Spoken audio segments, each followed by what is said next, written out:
Hadirin dan hadirat yang dirahmati Allah Subhanahu wa taala.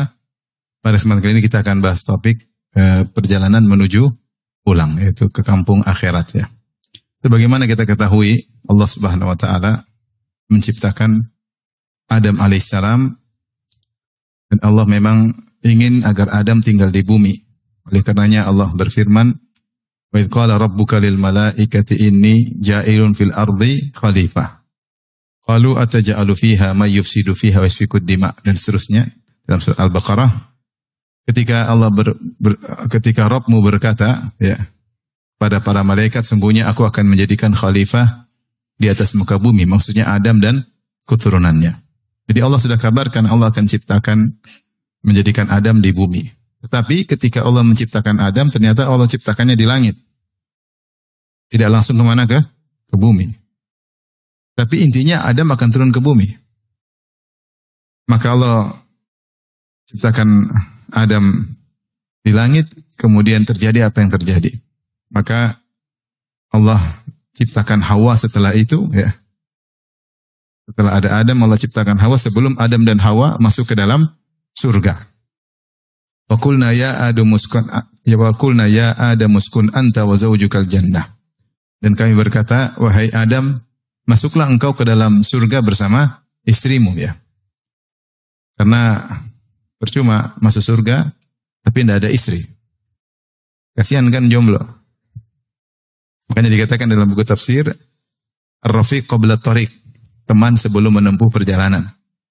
Maka masuklah Adam dalam surga bersama istrinya.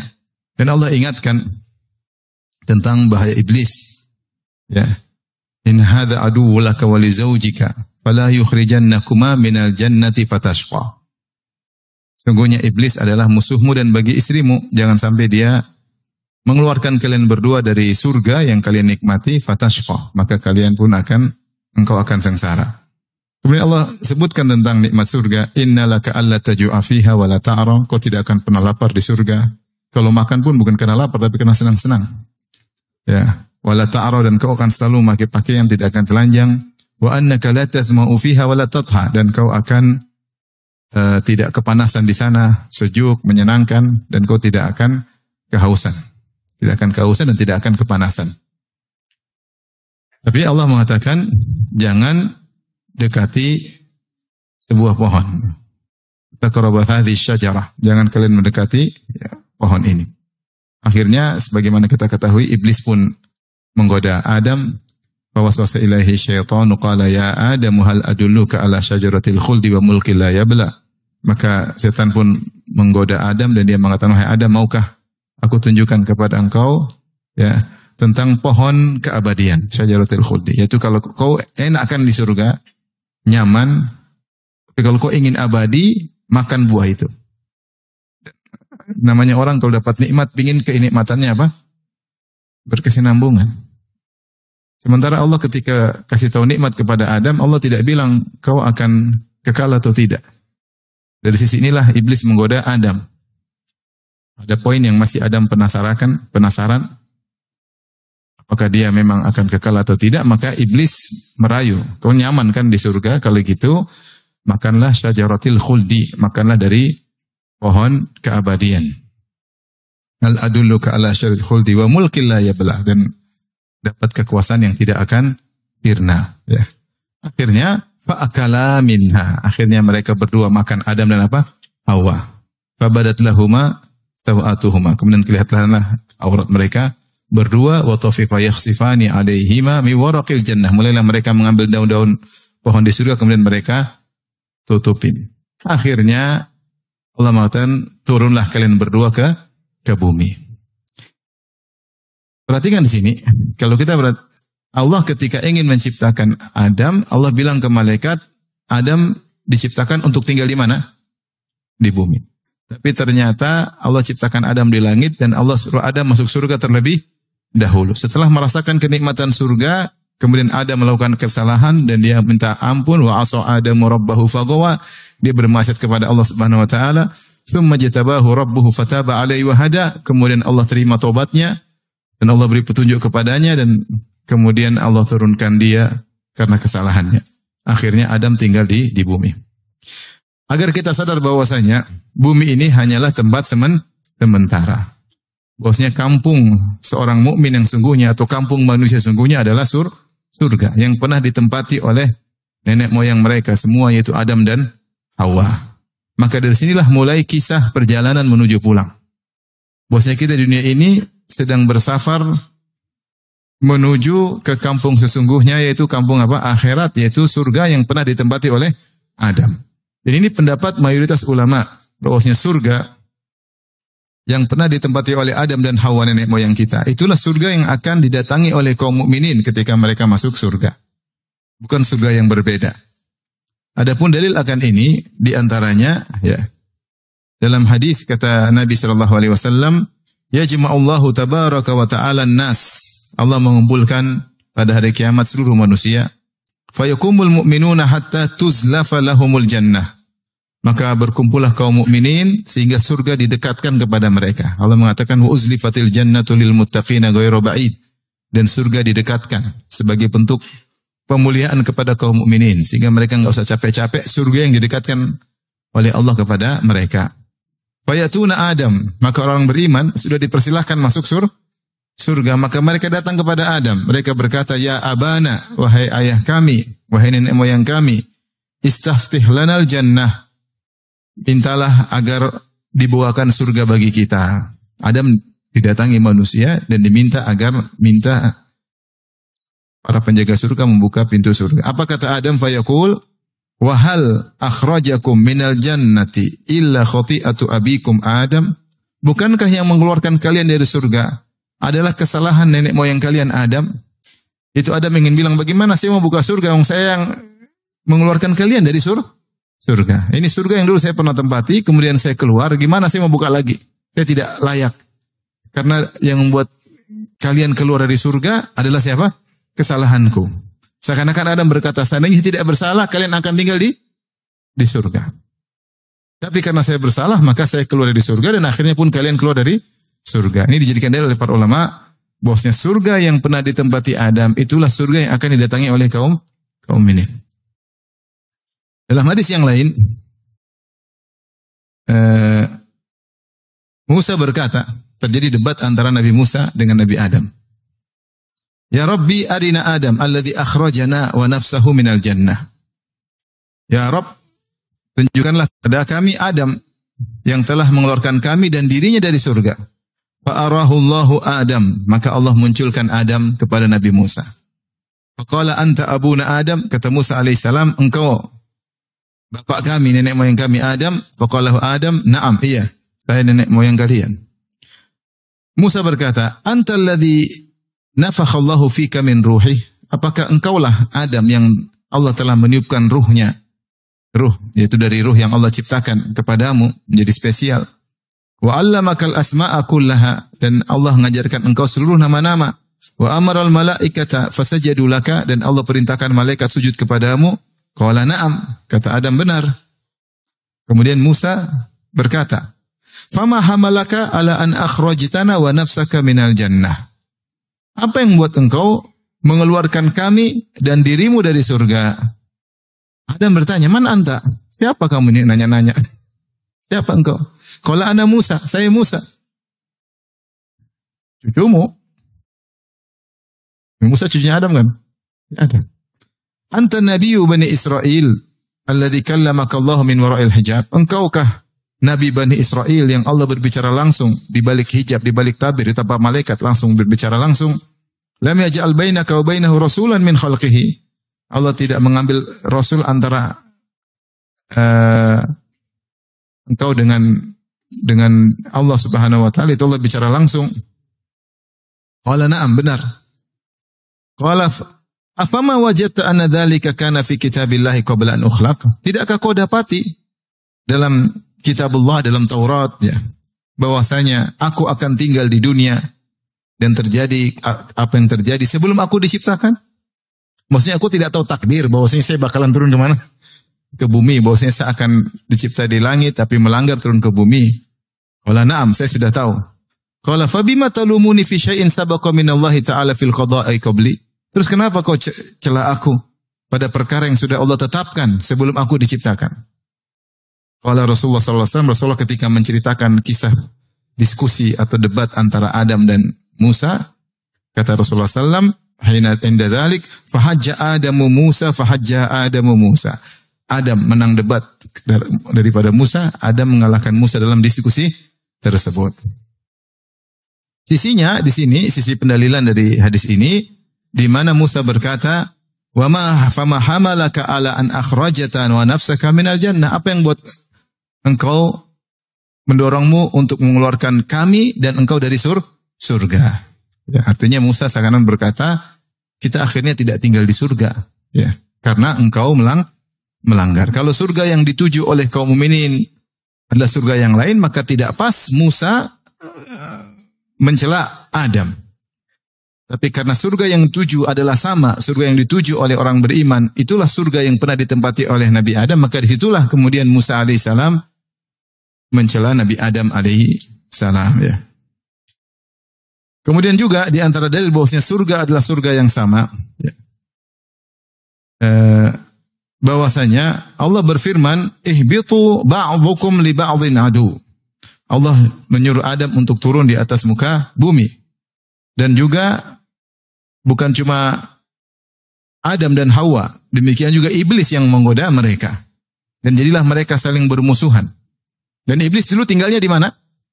Di langit. Dia gaulnya sama malaikat. Jadi iblis ini jin yang sangat soleh di zamannya. Sangat berilmu. Saking dia soleh dan sangat berilmu, maka dia gaulnya dengan para malaikat. Kedudukannya tinggi.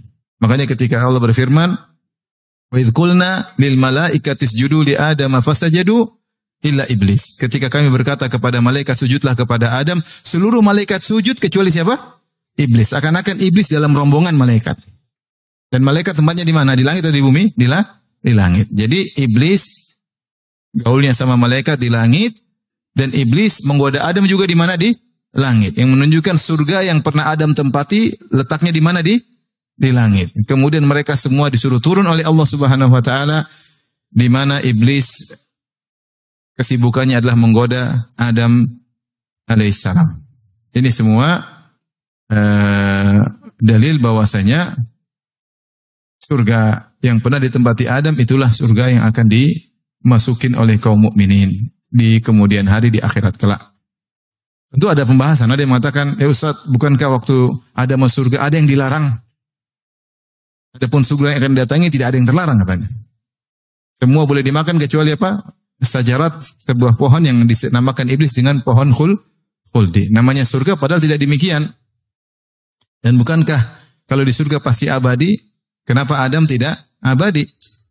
Intinya ini pembahasan yang benar bahwasanya tetap saja surganya sama. Ya, hanya saja Adam ketika masuk ke surga awal bukan sebagai balasan amal solehnya. Karena dia memang belum beramal soleh. Langsung masukkan ke surga. Adapun dia tidak boleh makan sebuah buah pohon di situ dari sebuah pohon di situ. Ya karena Allah memang sedang mengujinya. Ya. Sebagaimana kalau nanti orang-orang masuk surga, laki-laki perempuan, tidak boleh juga sebagian laki-laki kemudian mendekati istri dari anggota surga yang lain, nggak boleh. Dia hanya boleh main sama bidadari, nggak boleh sama istri orang yang lain. Ya, tetap saja ada aturan, Demikian juga penghuni surga bertingkat-tingkat. Tidak boleh yang dibawa kemudian main-main ke atas nggak mau pulang. Enak di sini, bidadarinya lebih cantik, saya nggak mau turun, nggak bisa juga. Jadi tetap ada aturan ya.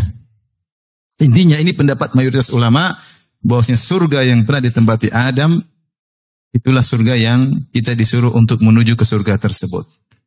Kita disuruh untuk kembali ke kampung yang sesungguhnya, kampung akhirat, darul akhirat. Dari sini ternyata kita ini semua adalah musafirun, sedang bersafar. Dan banyak destinasi-destinasi yang harus kita lewati. Dimulai dari janin, destinasi pertama. Setelah itu destinasi di alam dunia yang sedang kita hadapi ini. Destinasi berikutnya adalah alam barzah. Destinasi berikutnya adalah al-mahsyar, padang mahsyar. Di padang mahsyar sehari seperti 50.000 tahun. Kemudian penghujung terakhir fariqun fil jannah wa fariqun fis sa'ir. Sekelompok di surga dan sekelompok di neraka. Maka ternyata kita semua sedang safar. Destinasi pertama sudah kita lewati, alam janin. Sekarang kita destinasi yang kedua. Destinasi yang kedua ini, di alam dunia ini, tidak lama, ditinjau dari destinasi yang berikutnya. Kita hidup di dunia 60-70 tahun, sebagaimana sabda Nabi SAW, a'maru ummati baina sittin ila sab'in wa aqalluhum man yajuzu dzalik. Umur umatku antara 60-70 tahun, hanya sedikit yang melampaui 70 tahun. Rata-rata kita meninggal 60-70. Apalagi kita hobi makan gorengan. Bisa jadi lebih cepat. Hobi gorengan, repot.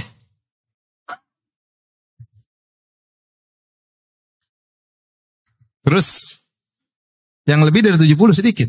Tapi kita tinjau destinasi berikutnya, alam barzakh. Berapa tahun? Bisa ribuan tahun, bisa ratusan tahun. Seorang meninggal di alam barzakh ila qiyamis sa'a, sampai hari kiamat. Entah berapa tahun, di antara nenek moyang kita ada yang sudah ribuan tahun di alam barzakh. Ada yang baru ratusan tahun. Jelas jauh lebih lama daripada keberadaan dia di atas muka bumi ini. Kemudian setelah itu dibangkitkan di padang mahsyar yang sehari seperti 50.000 tahun. Fi yaumin kana miqdaruhu 50 alf sanah. Di hari yang ukurannya seperti 50.000 tahun. Setelah itu surga dan neraka abadi tanpa ada penghujung. Dari sini kita tahu bahwasanya destinasi kita di dunia dibandingkan dengan lamanya di alam barzah, lamanya di alam padang mahsyar, kemudian surga dan neraka, maka 60-70 sangat sebentar. Sangat sebentar. Tetapi sebentar inilah yang merupakan tempat kita mengumpulkan bekal sebanyak-banyaknya. Menuju kepada destinasi berikutnya yang sangat membutuhkan bekal tersebut. Jadi kita sedang musafir dan kita sedang mengumpulkan bekal yang banyak untuk masuk pada destinasi-destinasi berikutnya. Dan di antara ayat yang mengisyaratkan akan hal ini, firman Allah Subhanahu wa taala tentang haji, kata Allah Subhanahu wa taala, "Wa tazawwadu fa inna khairaz zadit taqwa." Berbekallah kalian kalau kalian berhaji, kata Allah Subhanahu wa taala. Jangan berhaji tanpa bekal, harus ada bekal agar tidak merepotkan orang lain. Kalau kalian punya bekal, harus bawa bekal. Kalau kalian memang ahli, punya hirfah, punya keahlian untuk kerja, silakan haji. Yang penting bisa cari nafkah sendiri. Jangan minta-minta sama orang lain. Jangan mengharap belas kasih orang lain. Bahkan bekal bukan cuma bekal untuk perjalanan haji, bekal untuk yang ditinggalkan anak istri. Kata Allah, wa tazawwadu. Setelah itu Allah berfirman, fa inna khairaz zadi taqwa, dan sebaik-baik bekal adalah ketakwaan. Sebagian ahli tafsir seperti Al-Qurtubi dalam tafsirnya mengatakan ini isyarat setelah Allah menyebutkan perjalanan dunia, safar dari rumah menuju Ka'bah untuk haji. Allah isyaratkan ada safar yang lebih dahsyat. Safar menuju hari akhirat yang membutuhkan takwa. Maka Allah isyaratkan dengan firman-Nya, fa inna khairaz zadi taqwa, sebaik-baik bekal yaitu dalam safar menuju akhirat adalah ketakwaan.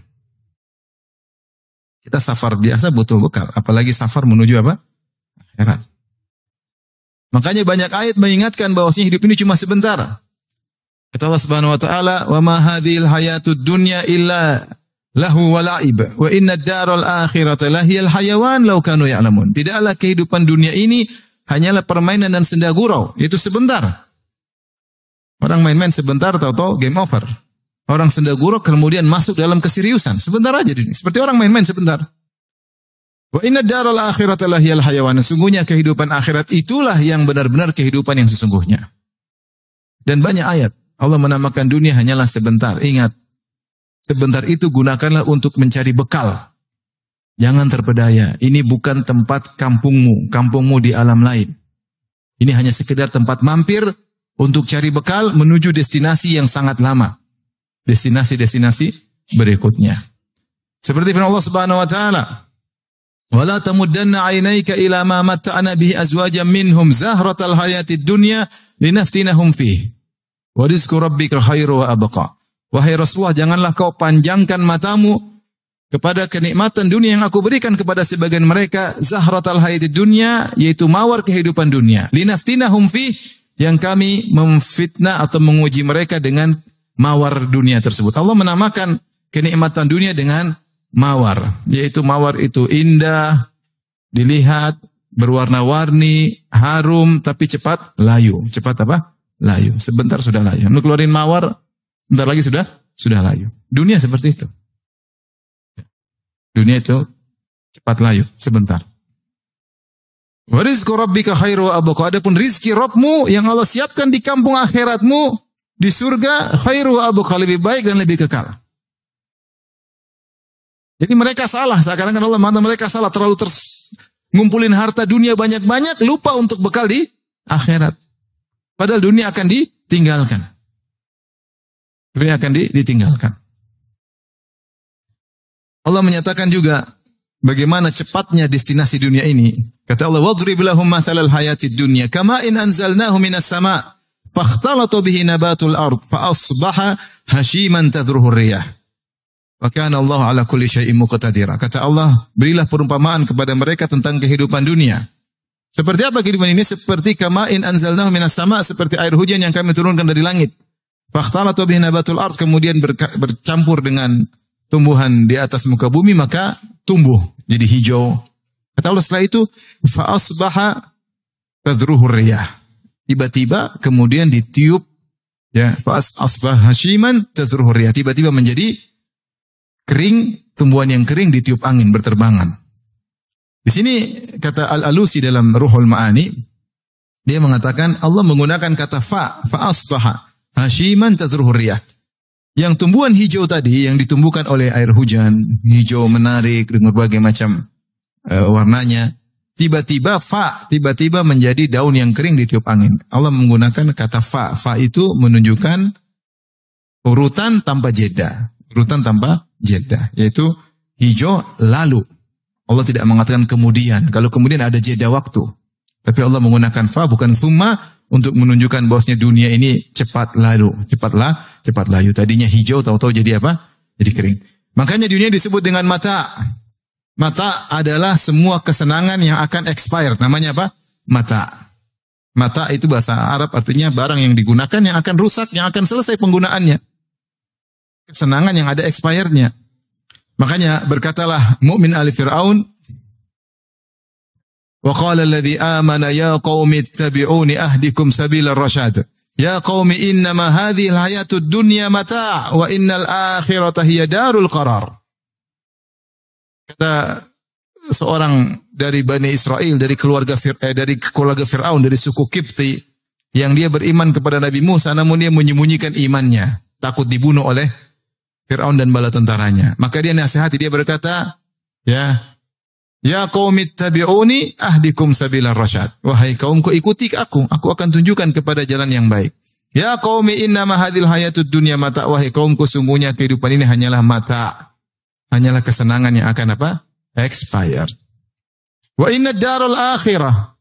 Wa innal akhirata hiya darul qarar. Dan akhirat itulah tempat menetap yang sesungguhnya. Darul qarar. Tempat untuk iqamah, untuk tinggal yang sungguhnya. Bukan dunia ini, dunia hanya dilewati sebentar. Di sini Allah menamakan kehidupan dunia dengan mata. Dalam ayat yang lain, mata'un qalil. Kesenangan yang sebentar. Dan kita tahu dunia memang sebentar. Kalau bukan kita yang sebentar, yang kita punya barang-barang yang sebentar. Tidak ada dunia ini yang abadi. Semuanya mata. Semua kenikmatan yang kita rasakan tidak ada yang abadi. Mobil akan rusak, rumah akan runtuh. Kalau rumahnya belum runtuh, kita yang mati dulu.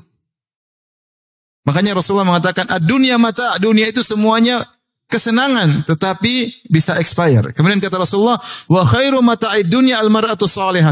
Sebaik-baik kesenangan yang bisa expire adalah istri yang soleha. Istri soleha bisa expire enggak? Bisa enggak? Bapak. Takut jawabnya. Ini yang bilang Nabi. Nabi SAW bilang, dunia mata. Dunia itu mata. Mata itu kesenangan yang bisa apa? Sirna. Akan ada expirednya, akan selesai. Bahasa kita, bahasa sederhana. Kemudian Rasulullah mengatakan, wa khairu mata'id dunya al-mar'atu salihah. Sebaik-baik kesenangan dunia yang akan expired adalah istri yang soleha. Istri soleha itu lebih menyenangkan daripada mobil mewah, daripada rumah mewah, daripada teman-teman main golf, main tenis meja, main motor gede. Semua kalah sama istri yang soleha. Makanya kalau ada laki-laki suka main golf, nggak suka di rumah, itu masalah dia. Ada laki-laki kerjanya main moge, motor gede, nggak pernah pulang ke rumah, berarti dia belum merasakan kenikmatan istri yang soleha. Kalau orang punya di rumah ada istri soleha, dia pengen pulang terus. Pengen video call terus. Benar atau tidak Bapak-Bapak? Jangan-jangan nggak pernah merasakan. Saya tanya tadi, wanita soleha atau soleha itu bisa expire nggak? Bisa lah, jelas. Bisa. Dia mati. Bisa. Meninggal ya. Kalau bidadari non expired. Jadi ini semua menunjukkan bahwasanya destinasi dunia cuma sebentar. Nah, ini harus kita benar-benar bukan cuma sekedar teori, harus kita resapi dalam hati, kemudian kita aplikasikan. Dan itulah wasiat-wasiat Nabi SAW kepada para sahabatnya. Di antara hadis yang masyhur, yang mengisyaratkan bahwasanya kita ini hanyalah musafir yang sedang berada di destinasi yang sebentar aja, adalah hadis Ibnu Mas'ud radhiyallahu taala anhu. Nama Nabi SAW ala hasirin. Rasulullah SAW tidur di atas hasir. Hasir itu tikar yang terbuat dari daun korma. Daun korma disalin, disulam menjadi apa? Jadi tikar. Tikar sederhana. Sehingga ketika Nabi SAW tidur di situ, fa'astara ala jambihi, maka ada bekas tikar di lambung Nabi SAW. Maka Ibnu Mas'ud melihat, maka Ibnu Mas'ud kasih ide. Kata beliau, ya Rasulullah, lau takhadna laka wita'an. Ya Rasulullah, bagaimana kalau kita bikin firash untuk engkau, yaitu kasur dari kapas ya, sehingga dari kapuk sehingga lebih nyaman untuk ditiduri. Kata Rasulullah SAW mengomentari ide dari Ibnu Mas'ud tersebut. Dia mengatakan, mali walid dunya, apa urusanku dengan dunia? Innama mathali wa mathalud dunya, sungguhnya perumpamaanku dengan dunia karakibin istadhalla tahta syajarah thumma raha fatarakaha. Seperti seorang pengembara yang sedang mengembara kemudian mampir di bawah sebuah pohon untuk tidur sebentar. Tidur di bawah pohon apa bisa lama? Enggak bisa lama. Cuma untuk istirahat supaya siap-siap punya energi untuk melanjutkan perjalanan yang jauh. Thumma raha fatarakaha, kemudian dia pergi meninggalkan pohon tersebut. Di sini Rasulullah SAW mengibaratkan orang kita ini, beliau ibaratkan diri beliau, saya ini seperti pengembara yang sedang mampir sebentar di bawah sebuah pohon. Kalau cuma sebentar di pohon, ngapain mau bikin tempat tidur yang mewah-mewah cuma sebentar? Tsumaraha fatarakaha. Kemudian meninggalkan pohon tersebut. Oleh karenanya Nabi SAW ketika dia ngomong demikian, dia komitmen. Bahwasanya dia adalah orang yang paling zuhud terhadap dunia. Rasulullah SAW. Dalam sebagian riwayat disebutkan oleh Ibnu Hajar dalam Fathul Bari, seorang wanita datang ke rumah Nabi di rumah Aisyah, mendapati tikar Nabi, maka dia bawakan kasur yang lebih bagus buat Nabi, hadiah. Ketika Nabi pulang, Nabi bilang, dari mana? Aisyah bilang, dari hadiah dari orang. Kata Nabi, kembalikan. Kalau saya pengen dunia, Allah akan kasih saya jadikan gunung-gunung menjadi apa?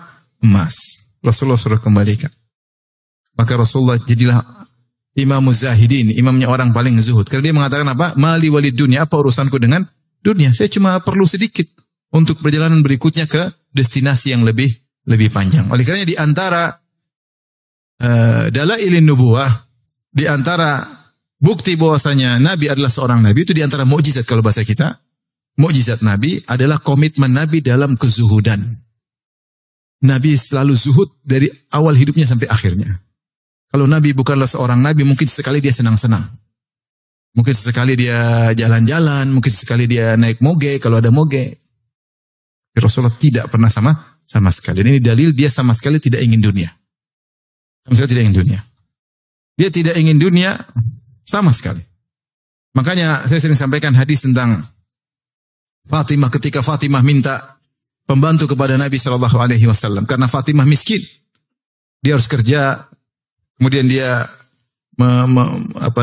memutar roha, yaitu alat penggulung gandum, sampai tangannya majalat yaduha, sampai tangannya menjadi pecah-pecah dan ngapal. Ya. Tidak halus lagi sebagaimana wanita yang biasanya kemudian dia tahanat, dia pun menumbuk biji-biji korma untuk dijadikan makanan bagi ternak, kerjaan beliau Fatimah. Kemudian dia membuat adonan, kemudian dia membuat roti, dia bakar di tungku hatta atharat fi wajhiha, sampai wajahnya kena panasnya api. Tidak halus seperti wanita-wanita zaman sekarang, minikur pidikur. Ya. Apalagi apa istilahnya kalau wajah itu? Skincare. Apalagi ada istilah buat wajah apa? Facial. Masya Allah. Glowing, kinclong. Wajah beliau kena api. Kemudian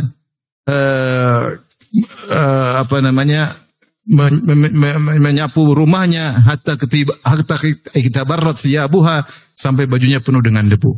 Kemudian dia angkat air hatta asarat fi raqabatiha, ya, atau fi unuqiha, dia angkat air dengan kirbah sampai ada bekas di lehernya. Itu Fatimah, wanita penghuni surga.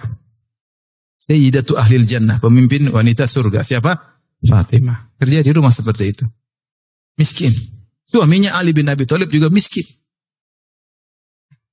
Maka wajar nggak kalau minta pembantu?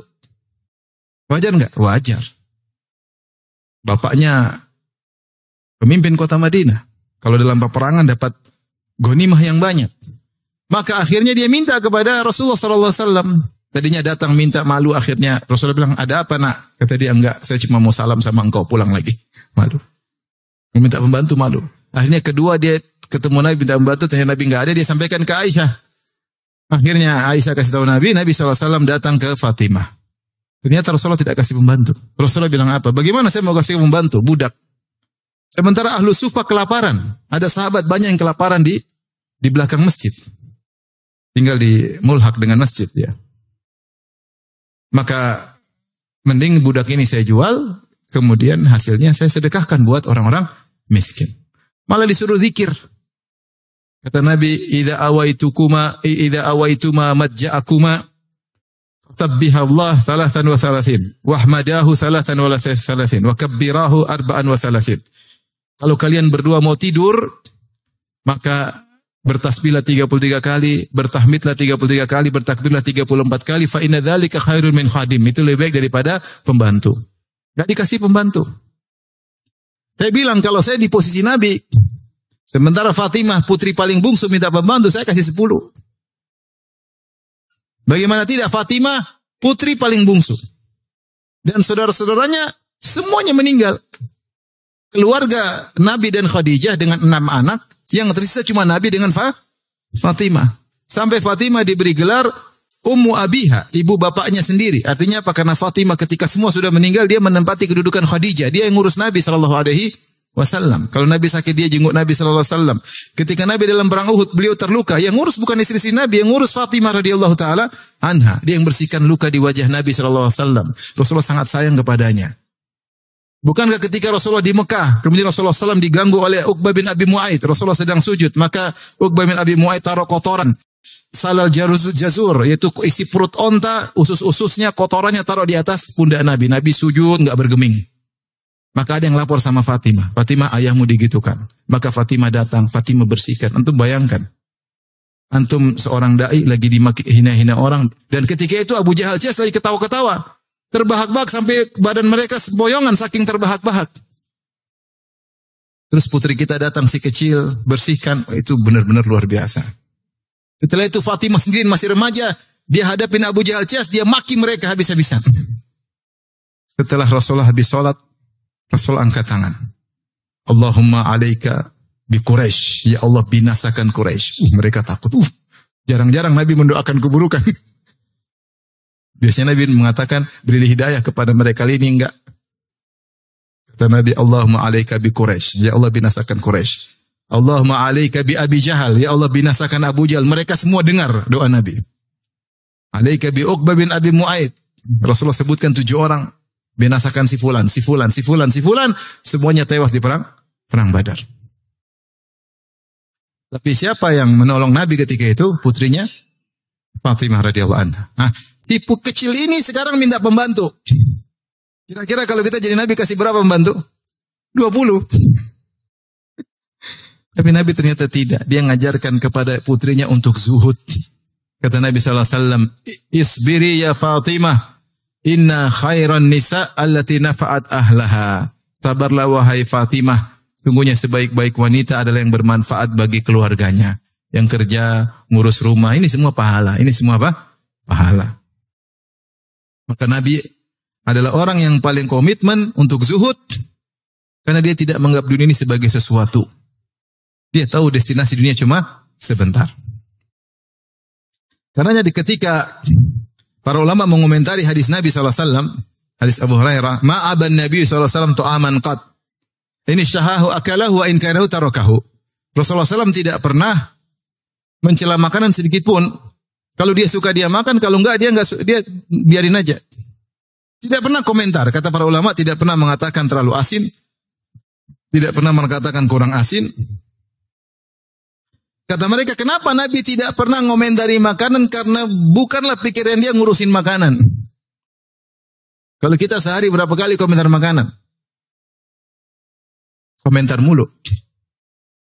Kurang banyak.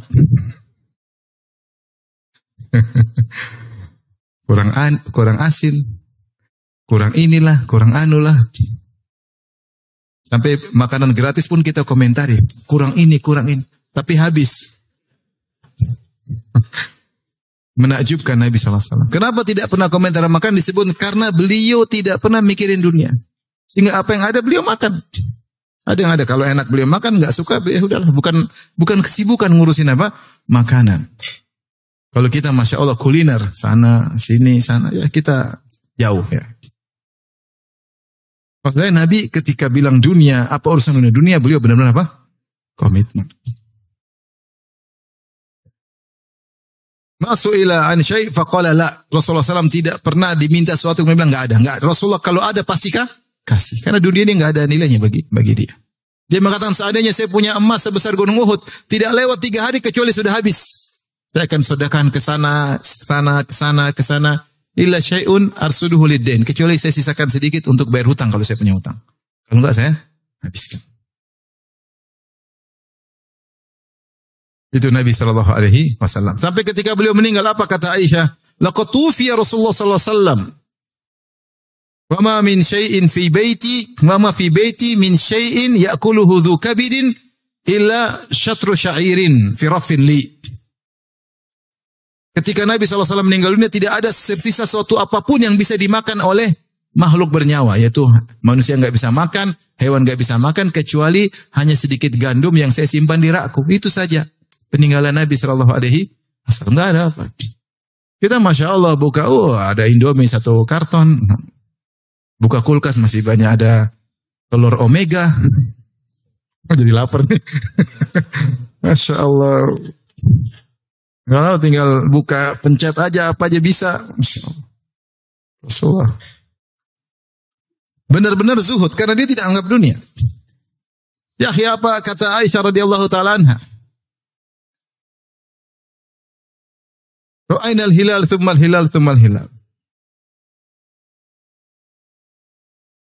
Kami melihat hilal fi syahrain. Wa ma uqida fi buyuti azwajin Nabi sallallahu alaihi wasallam. Dan tidak ada api dinyalakan di rumah istri-istri Nabi selama 2 bulan berturut-turut. Itu enggak ada api nyala. Kalau enggak ada api nyala berarti apa? Enggak ada teh panas. Enggak ada kopi panas. Enggak ada sayur panas, enggak ada.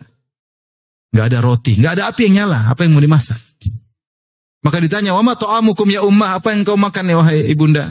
Al-aswadani. Cuma korma dan air putih. Terkadang sebagian kaum Ansor meminjamkan ontanya atau kambingnya, kami perah susunya, kami kembalikan. 2 bulan enggak ada makan masakan yang dimasak sama sekali. Enggak rebusan, enggak gorengan. Dan Nabi bertahan sampai istrinya demikian. Oleh karenanya ketika istrinya sempat kejadian minta tambahan uang dapur, maka Rasulullah bilang, kita cerai, nggak bisa. Mau hidup sama saya harus sabar. Disebutkan, ini namanya ayatul takhir dalam surat Al-Ahzab. Ketika suatu hari Rasulullah banyak futuhat, banyak peperangan yang dapat ghanimah. Rasulullah mengatakan ghanimah tersebut didapatkan oleh sebagian sahabat kemudian diberikan kepada istri-istri mereka, maka istri-istri Nabi melihat ada istri-istri sahabat yang dapat harta agak banyak, maka mereka sepakat minta tambahan uang dapur bahasa kita kepada Nabi. Maka Nabi pun sedih. Maka Nabi tinggal di Mashrubah, satu tempat yang sederhana. Semua rumah istrinya dia tidak datang sama sekali. Hampir sebulan. 9 istrinya dia tidak datang sama sekali. Kenapa? Ini bersepakat minta tambahan uang dapur. Sampai sahabat nangis. Antum bayangkan antum punya ustadz, istrinya 4, ustadznya tidur di masjid. Nangis nggak antum? Ada yang bilang rasain lu katanya. Sahabat nangis ketika itu. Karena mereka peduli dengan Nabi SAW, ini cerai atau tidak. Istri 9 gak ada yang datangi. Rasulullah tunggu petunjuk dari Allah Subhanahu wa Ta'ala. Ini istri minta tambahan uang dapur. Keluar dari batasan zuhud. Dia tentu tidak minta banyak-banyak, tapi untuk bisa sama Nabi punya standar tinggi.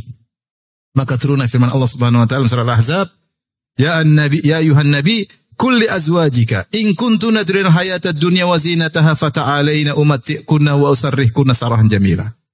Katakanlah Nabi, katakan kepada istri-istrimu, kalau kalian ingin kehidupan dunia dan perhiasannya, kemarilah saya kasih. Setelah itu kita cerai baik-baik. Wa in kuntunna turidna Allah wa rasulahu wad darul akhirah fa innallaha adda lil muhsinati minkunna ajran azima. Tapi kalau kalian ingin akhirat, ingin surga, maka Allah siapkan ganjaran yang besar bagi orang baik di antara kalian. Semua bilang kami ingin bersama engkau wahai Rasulullah. Aisyah datang, kata Rasulullah, pilih mana? Kata Aisyah, tentu pilih engkau ya Rasulullah. Kata Rasulullah, tunggu dulu, musyawarah sama bapak ibumu. Enggak perlu ya Rasulullah. Enggak ada musyawarah. Saya pilih engkau. Subhanallah. Akhirnya mereka jadi semakin mulia karena untuk hidup bersama Nabi harus zuhud. Zuhud. Makanya ikhwan kita ya mungkin tidak bisa zuhud seperti Nabi. Tapi kalau ada api tidak nyala di rumah, 1 bulan sabar. Penting ada. Maksudnya, subhanallah, lihat Rasulullah. Sederhana, miskin. Dan Nabi berdoa, Allahumma rzuq ala Muhammadin qutan. Allahumma ja'al ala rizqu ali Muhammadin qutan. Ya Allah, jadikanlah rizki keluarga Muhammad qutan. Qutan itu kafafan, sekedarnya. Saya sampai sekarang belum berani doa dengan doa itu. Belum berani saya. Demi Allah saya belum berani. Entah saya kuat, entah istri saya kuat, anak saya kuat, saya belum tuh kuat. Saya cuma minta kebahagiaan. Tapi minta, ya Allah jadikanlah rizki keluarga kami pas-pasan, berat. Itu doa Nabi. Tidak berlebihan, tidak kekurangan, pas-pasan.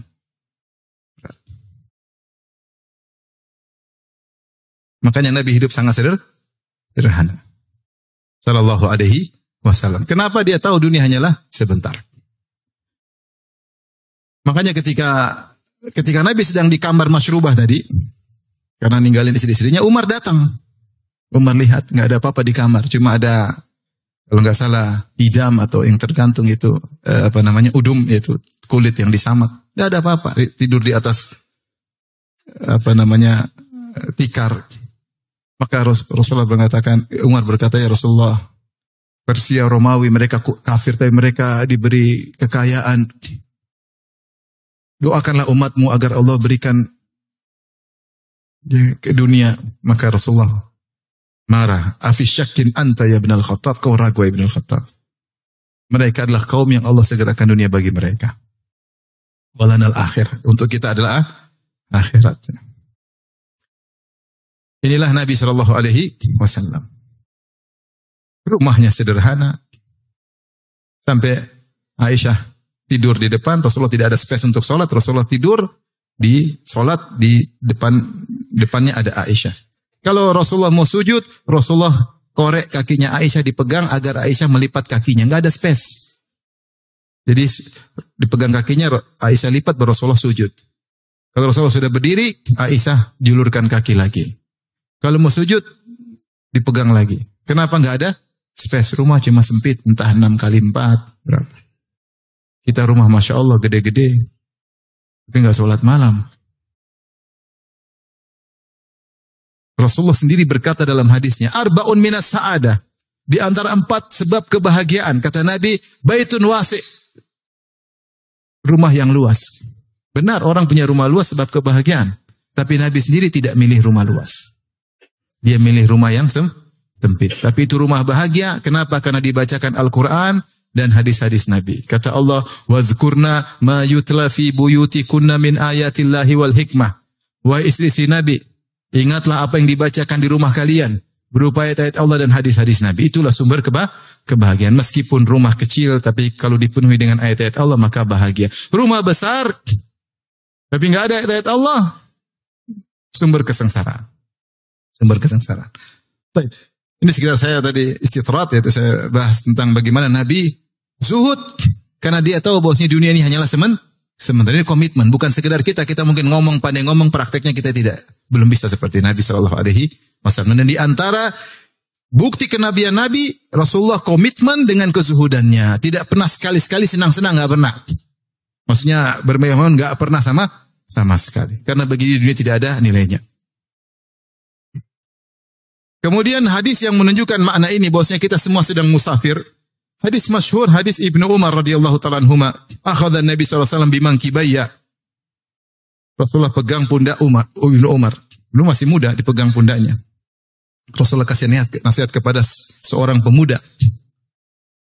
Yang ketiga itu mungkin dia belum menikah, Ibnu Umar. Kata Rasulullah SAW, kun fid dunya ka'annaka gharibun aw 'abiru sabil. Kata Nabi, wahai Ibnu Umar, jadilah kau di dunia ini ka'annaka gharibun, seakan-akan kau orang asing. Aw 'abiru sabil, atau seorang yang sekedar numpang lewat, musafir yang numpang lewat. Rasulullah kasih 2 pilihan. Pilihan pertama lebih ringan. Jadilah kau seperti orang asing. Apa itu orang asing? Orang asing, orang pergi ke kotanya orang, dia tidak punya keluarga, nggak punya kenalan, nggak punya kerabat, nggak punya teman yang mengayominya, hanyalah orang asing sehingga dia tidak banyak gaul dengan orang-orang, tidak terpukau dengan rumah-rumah mewah karena dia orang asing, dia ada kerjaan sedikit kemudian dia pergi. Beda kalau orang setempat, dia pingin lama di situ, punya kenalan, ketawa ketiwi, main sana main sini. Enggak, orang asing apa? Nggak ada yang kenal dia. Nggak ada orang panggil untuk makan gorengan pagi hari, nggak ada. Nggak ada yang ngajak makan malam, nggak ada. Nggak ada yang ngajak ngobrol, nggak ada. Karena orang asing, nggak ada yang kenal dia. Sehingga bagaimana orang asing? Orang asing kan tidak nyaman situ. Dia hanya sekedar secukupnya, ada keperluan, kemudian apa? Pergi. Sebenarnya mengatakan isyarat bahwasanya janganlah kau hasad. Kau hanya sebentar di situ.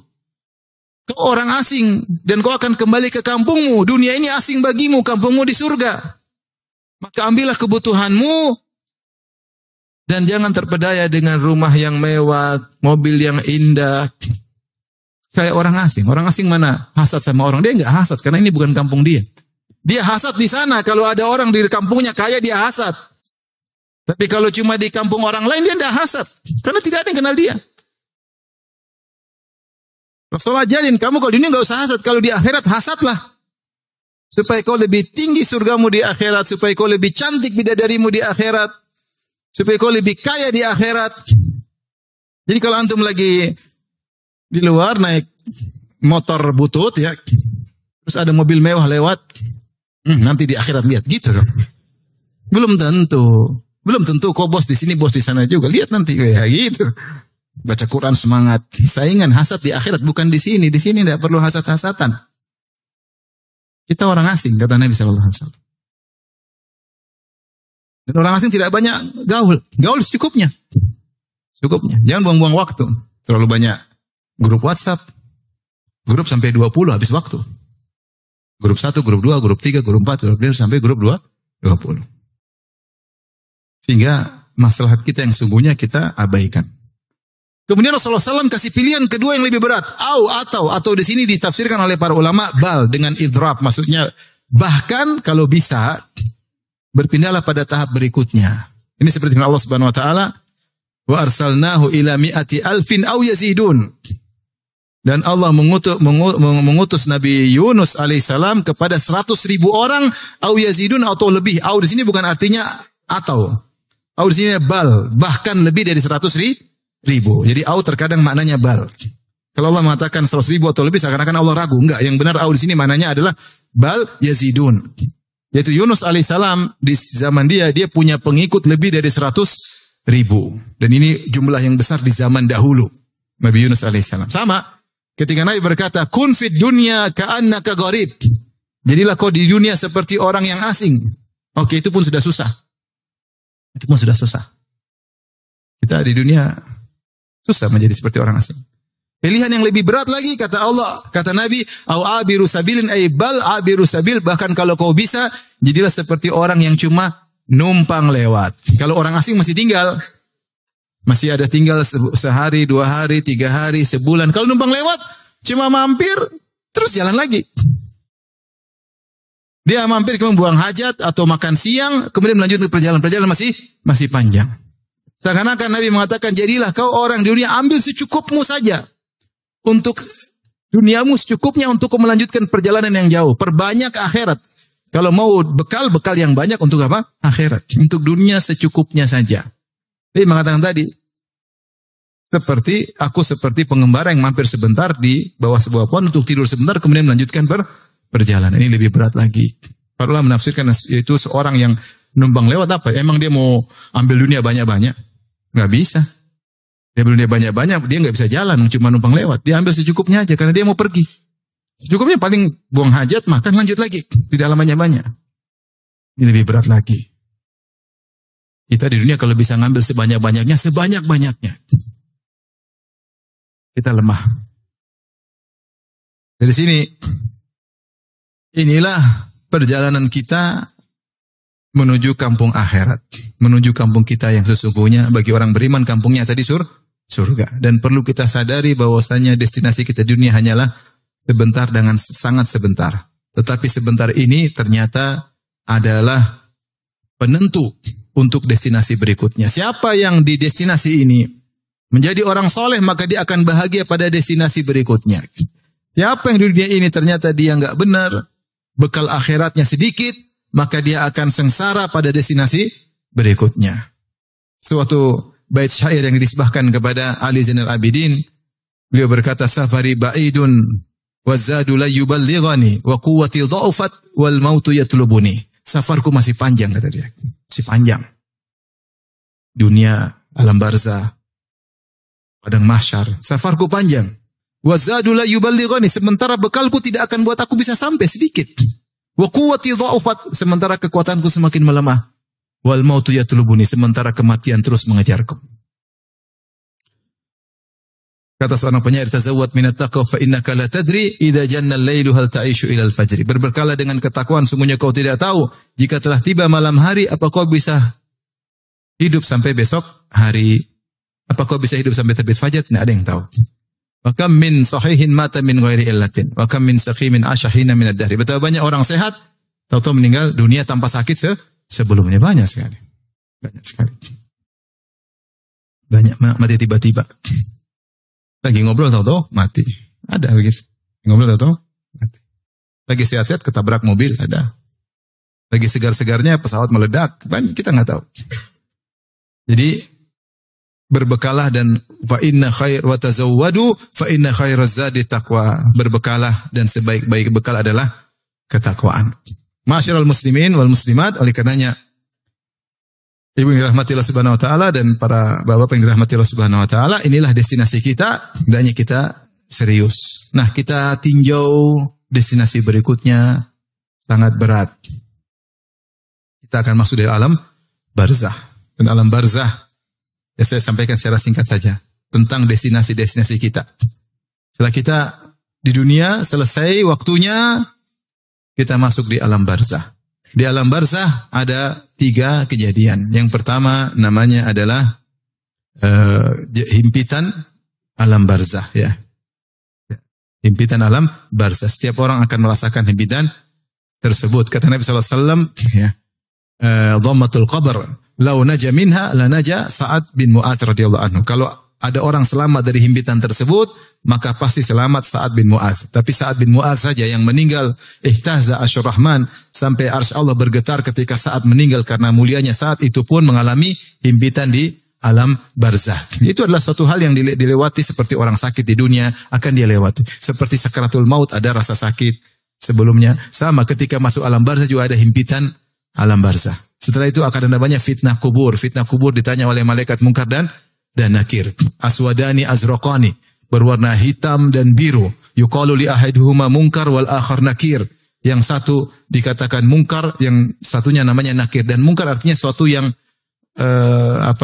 asing, yang aneh. Bentuknya aneh, mengerikan. Nama mungkar dan nakir menunjukkan penampakan kedua malaikat tersebut sangat mengerikan. Maka dikatakan aswadani azraqani, hitam dan biru. Mengerikan. Dan kita tahu dalam hadis-hadis bagaimana ada orang di adab kubur gara-gara tidak bersih ketika kencing. Dan ada orang di adab kubur gara-gara dia namimah, mengadu domba. Dalam sebagian riwayat gara-gara dia gibah. Gara-gara dia gibah. Kata Rasulullah SAW, "Ma yu'adzabani fi kabirin bal kabir."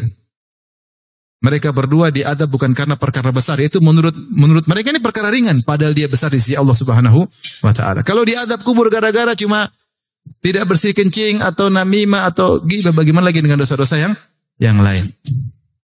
Mengerikan. Setelah itu dibangkitkan, maka kemudian akan dikumpulkan di padang mahsyar. Watudun syams, matahari didudukkan dalam jarak satu mil. Panas, keringat bercucuran. Panas dari matahari yang dekat dan sempitnya manusia. Panas. Sehingga ada yang keringatnya sampai kedua kakinya, ada keringatnya sampai di lututnya, ada keringatnya sampai pinggangnya, ada keringat sampai mulutnya. Kata Al-Ghazali rahimahullahu ta'ala, siapa yang di dunia sering keringat karena Allah, dia akan sedikit keringatnya kepada hari itu. Dia keringat karena berdakwah, dia keringat karena menyambung silaturahmi, dia keringat karena urusan umat, dia keringat karena sholat malam, dia keringat karena puasa, maka akan sedikit keringatnya. Siapa yang tidak pernah berkeringat karena Allah, maka dia akan sengsara pada hari tersebut.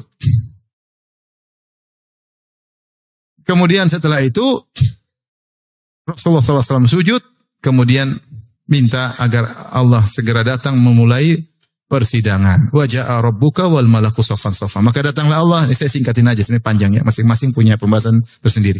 Allah datang dan diiringi oleh para malaikat, maka Allah mulai persidangan. Semua yang bermasalah akan disidangkan oleh Allah. Jangankan manusia, hewan yang bermasalah akan disidang oleh Allah Subhanahu wa taala.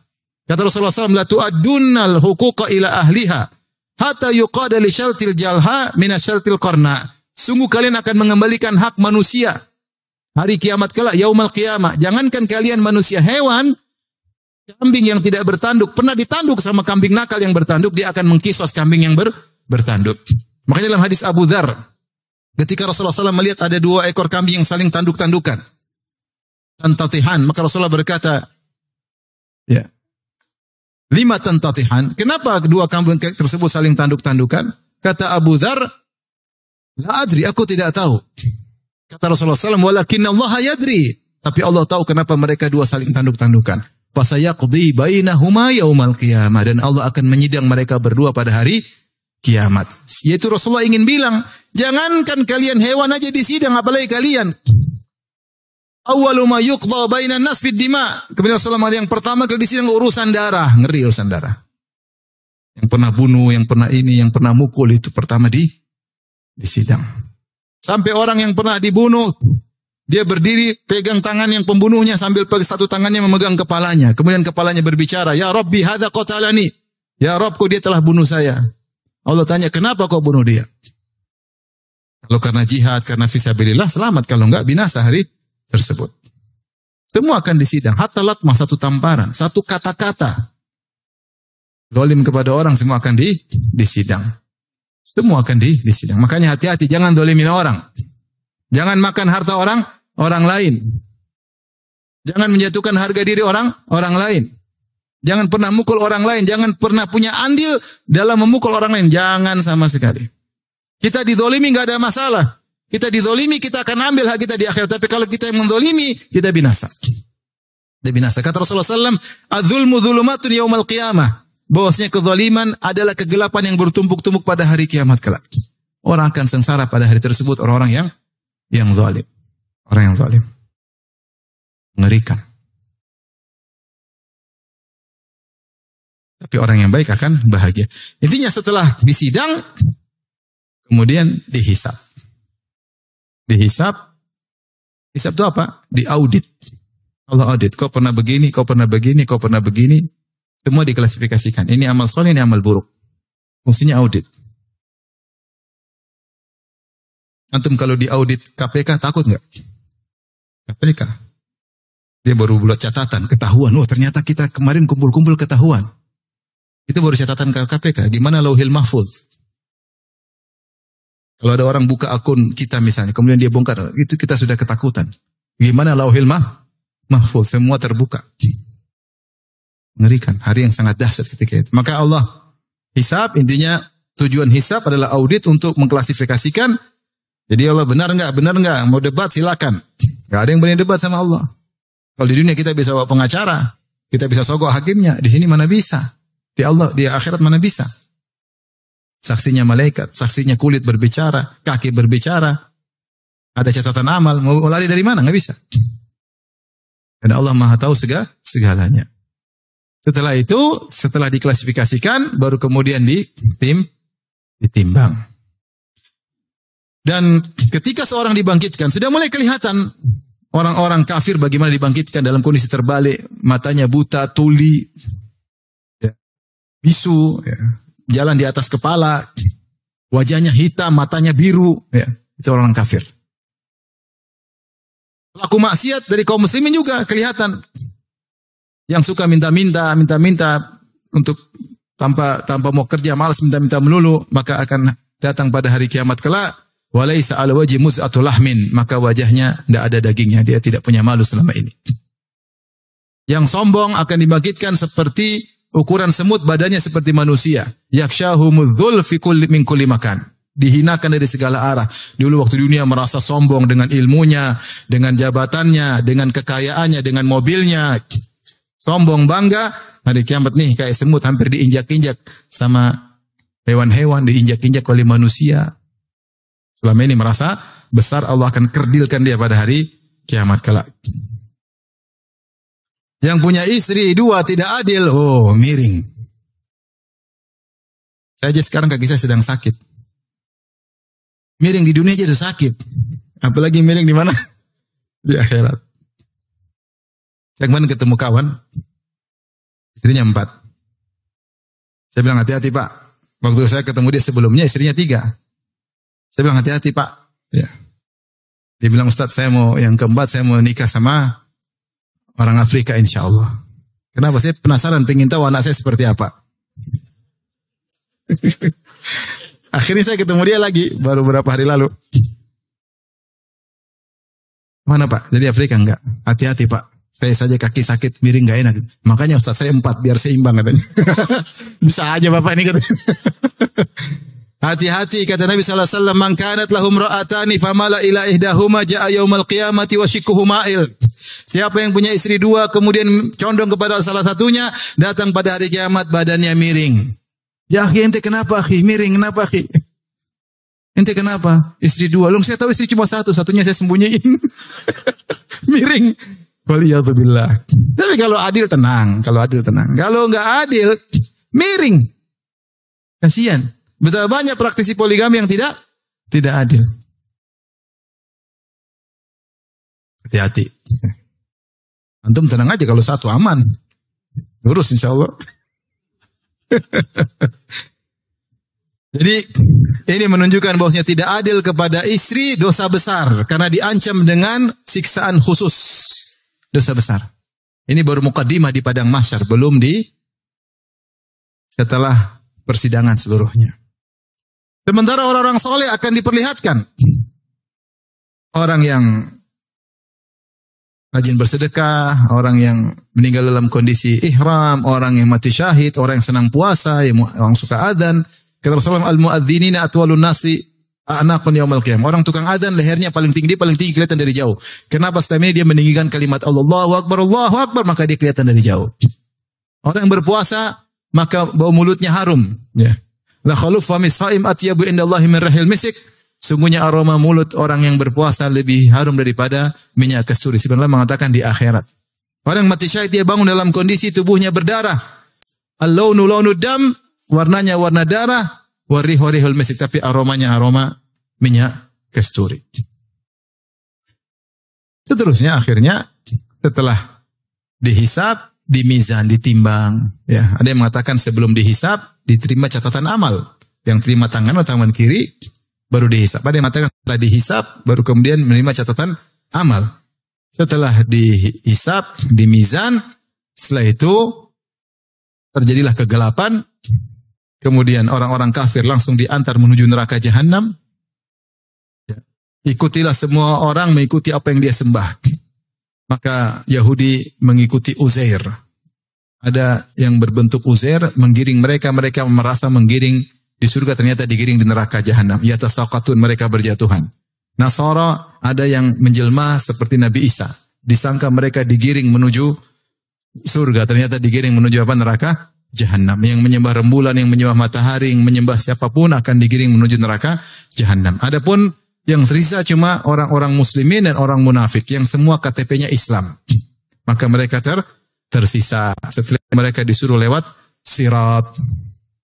Maka lewatilah orang beriman dahulu, orang munafikin belakangan. Orang munafik dikasih cahaya oleh Allah. Karena untuk lewat sirat harus ada cahaya. Ketika dia pegang cahaya sudah senang, tahu-tahu cahayanya diredupkan oleh Allah Subhanahu wa taala. Ketika itu orang-orang beriman berdoa, Rabbana atmim lana nurana waghfir lana. Ya Rabb kami, sempurnakanlah cahaya kami, jangan diredupkan seperti orang munafik. Waghfir lana, ampunilah kami tahu dosa kami yang membuat cahaya redup. Ampunilah kami agar cahaya kami tetap bertahan. Maka berjalanlah orang-orang melewati sirat. Orang munafik semua masuk neraka jahanam, neraka paling dasar bahkan. Orang beriman, maka tiga, ada yang tercabik-cabik, akhirnya jatuh ke neraka jahanam. Itu orang-orang yang dosanya tidak harus, orang dosanya membuat mereka masuk neraka, tapi mereka mukmin, masih Islam. Cabik-cabik masuk neraka. Nanti suatu saat mereka akan keluar. Yang kedua tercabik-cabik, ya, tetapi tidak masuk neraka. Najin, mukardas, najin. Tercabik-cabik, tetapi selamat. Itu dosa-dosa mereka tidak mengharuskan masuk neraka, maka cukup dibalas ketika di atas sirat. Karena di sirat ada kalalib, ada khototif, besi-besi, ada hasakah, ada 3 model besi yang tajam-tajam. Ada yang berduri, ada yang cabik-cabik, mencabik-cabik siapa saja yang lewat di situ. Dan yang terakhir, najin musallam, selamat tidak terkena cabikan besi sama sekali. Yang selamat ini macam-macam. Ada yang seperti kalbar, seperti cahaya kilat cepat sekali terus sampai. Ada yang seperti angin berhembus, ada yang seperti kuda yang berlari cepat, ada yang seperti onta yang berlari, dan ada seperti orang yang berlari, ada yang sampai tertatih-tatih, merangkak. Dia berkata, Ya Rabbi, lima abda'ta bi. Dia merangkak, Ya Allah, kenapa kau buat aku lambat? Kata Allah, innama abda'a bika amaluk. Yang bikin kau lambat adalah amalmu sendiri. Amalmu sendiri. Di antara hal yang paling memudahkan orang untuk bisa lewat sirat dengan cepat adalah menyambung silaturahmi dan amanah. Kata Nabi SAW, akan datang rahim dan amanah. Ala jambatai sirat, di samping sirat. Siapa yang menyambung silaturahmi, maka akan dipus untuk segera cepat. Siapa yang tidak nyambung silaturahmi, ditahan di situ. Rahim tahan dia. Sama amanah. Siapa yang amanah, maka akan cepat. Siapa yang tidak amanah, dia akan tertahan di situ. Di situlah Nabi berkata, Az-zulm zulumatun yaumal qiyamah, kezaliman adalah kegelapan yang bertubi-tubi. Siapa yang suka zalim, dia tidak akan dapat cahaya di atas sirat, dia akan terjatuh. Kalau nggak ada cahaya, dia nggak bisa lihat. Dia jatuh, masuk neraka jahanam. Hati-hati, jangan zalim. Jangan zalim sama istri. Jangan suka zalim sama istri. Sakitin hati istri, terus sampai istri kurus, antum gemuk. Nggak boleh. Kalau mau gemuk sama-sama. Jangan zalimi anak. Anak nggak diurus.